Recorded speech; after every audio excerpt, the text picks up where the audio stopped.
सोचिए, मेरठ का एक घर और उस घर के अंदर मिलता है सीमेंट से भरा हुआ एक ड्रम। उसके अंदर जो था, उसने सिर्फ उस शहर को ही नहीं बल्कि हर सुनने वाले को सच में झकझोर कर रख दिया। ये कहानी है प्यार की, धोखे की और एक ऐसे खौफनाक अंत की जिसे सोचकर भी रूह कांप जाती है।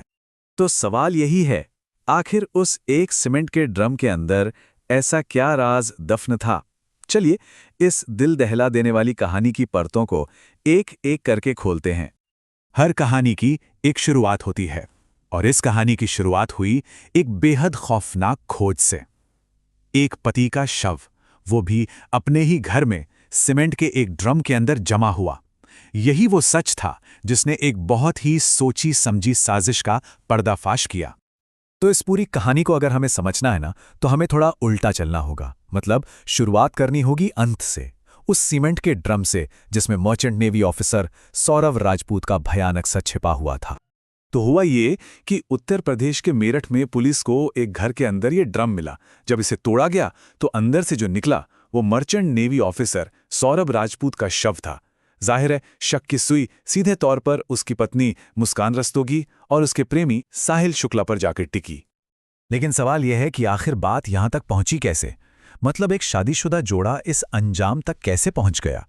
इसके लिए हमें वक्त में थोड़ा पीछे जाना होगा और उस रिश्ते को समझना होगा जिसमें प्यार की जगह धोखे ने ले ली थी।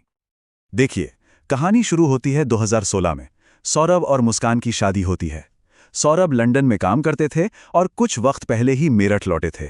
लेकिन उनकी वापसी के बाद ही मुस्कान का संपर्क अपने एक पुराने जानकार साहिल शुक्ला से हो गया और दोनों के बीच एक अफेयर शुरू हो गया। और नवंबर आते आते ये रिश्ता एक जानलेवा साजिश में बदल चुका था। सौरभ को रास्ते से हटाने की साजिश। और यहीं पर इस कहानी का सबसे हैरान करने वाला पहलू सामने आता है। मुस्कान की दोहरी जिंदगी।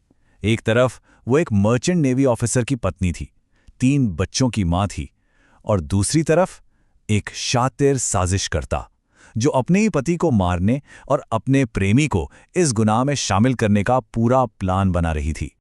तो चलिए अब जरा उस खौफनाक साजिश पर नजर डालते हैं। और यकीन मानिए, ये कोई गुस्से में उठाया गया कदम नहीं था। ये एक सोची समझी ठंडे दिमाग से बनाई गई पूरी प्लानिंग थी। मतलब प्लान इतना सटीक था, स्टेप बाय स्टेप। सबसे पहले एक डॉक्टर के नाम पर धोखे से नींद की गोलियां हासिल करना, फिर उन्हीं गोलियों से सौरभ को बेहोश करना, इसके बाद साहिल से हत्या करवाना और आखिर में शव को सीमेंट से भरे ड्रम में छिपाकर हर सबूत और गंध को हमेशा के लिए मिटा देना। लेकिन इस साजिश में सिर्फ गोलियां और हथियार ही नहीं थे। एक और भी खतरनाक चीज इस्तेमाल हुई थी, और वो था साइकोलॉजिकल मैनिपुलेशन, यानी दिमागी हेरफेर। जरा ये मैसेज देखिए, मेरे बेटे, जो मैं कह रही हूं वही करो। ये वो मैसेज है जिसने साहिल को हत्या करने के लिए तैयार किया। मुस्कान ने स्नैपचैट पर साहिल की मरी हुई मां के नाम से एक फर्जी अकाउंट बनाया और यह मैसेज भेजा। इस इमोशनल ब्लैकमेल ने साहिल को पूरी तरह से अपने काबू में कर लिया था और इस साजिश को और भी ज्यादा घिनौना बना दिया। और अब हम पहुंचते हैं उस रात पर, वो खौफनाक रात जिस रात इस पूरी साजिश को अंजाम दिया गया। एक ऐसी रात जिसने 3 जिंदगियां हमेशा हमेशा के लिए बदल दी। जैसा प्लान था ठीक वैसा ही हुआ। उस रात मुस्कान ने अपने पति सौरभ के खाने में चुपके से नींद की गोलियां मिला दी। वो ये पक्का करना चाहती थी कि वो इतनी गहरी नींद में सो जाए कि उसे आने वाले खतरे की कोई भनक तक न लगे।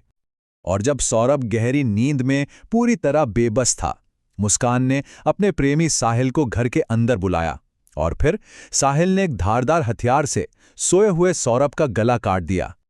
हत्या के फौरन बाद दोनों ने मिलकर सौरभ की बॉडी को घसीटा और घर में पहले से रखे एक खाली ड्रम में डाल दिया।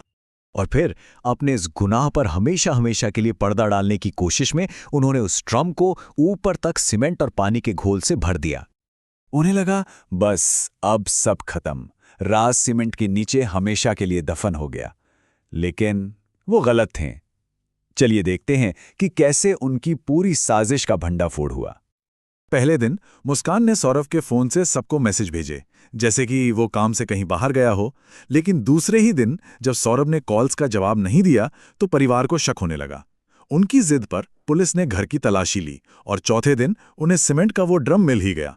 और 5वें दिन तक मुस्कान और साहिल दोनों पुलिस की गिरफ्त में थे और अपना जुर्म कबूल कर रहे थे। तो अब आते हैं इस कहानी के आखिरी हिस्से पर। आखिर इस हैवानियत के पीछे मकसद क्या था और इसका अंजाम क्या हुआ? पुलिस की जांच में 2 बड़ी वजहें सामने आईं। पहला, प्रेम प्रसंग। मुस्कान साहिल के साथ अपनी नई जिंदगी शुरू करना चाहती थी। और दूसरा, लालच। उसे सौरभ की प्रॉपर्टी और पैसे भी चाहिए थे। इस एक घटना ने न सिर्फ मेरठ को बल्कि सच कहूं तो पूरे देश को हिलाकर रख दिया। हर कोई बस यही सोच रहा था कि कोई रिश्ता इस हद तक भी गिर सकता है क्या। और शायद इस पूरे मामले का सबसे हैरान करने वाला मोड़ तब आया जब मुस्कान के अपने माता पिता ने कहा, हमारी बेटी ने जो किया उसके लिए उसे सख्त से सख्त सजा मिलनी चाहिए। सोचिए, अपने ही माँ बाप। ये दिखाता है कि ये जुर्म कितना घिनौना और अक्षम्य था। तो ये कहानी हमें एक बहुत ही परेशान करने वाले सवाल के साथ छोड़ जाती है कि प्यार और लालच इंसान को आखिर किस हद तक गिरा सकता है। ये एक खौफनाक याद दिलाता है कि जब भरोसा टूटता है तो उसके नतीजे कितने विनाशकारी हो सकते हैं।